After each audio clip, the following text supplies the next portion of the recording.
La nouvelle drogue de la jeunesse et de tous ceux qui cherchent à réaliser leurs rêves, la spiritualité. C'est un mot qui active les fantasmes de réussite, de contrôle, de manifestation, de surnaturel.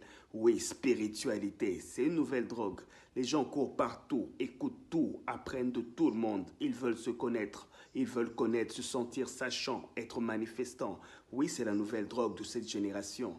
Et l'un des plus grands pièges pour des générations futures. Parce que beaucoup, par besoin de connaissances, d'impressions, de solutions, d'expérimentation, se font envoûter intentionnellement en croyant être initiés.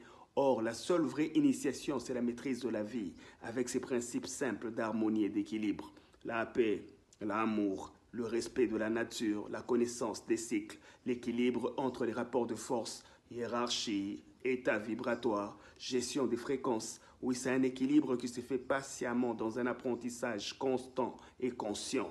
Pas une course à des informations, mais une marche lente vers des compréhensions patientes des mécanismes de la vie, du respect de la famille, des valeurs de bon sens, de droiture, de paix et d'harmonie, qui sont les premières clés d'un alignement énergétique, d'une réorganisation métaphysique et d'une haute fréquence vibratoire.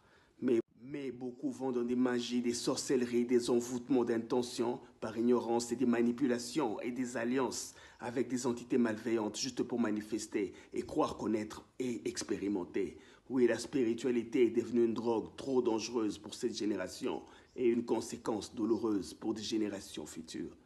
Prudence, conscience.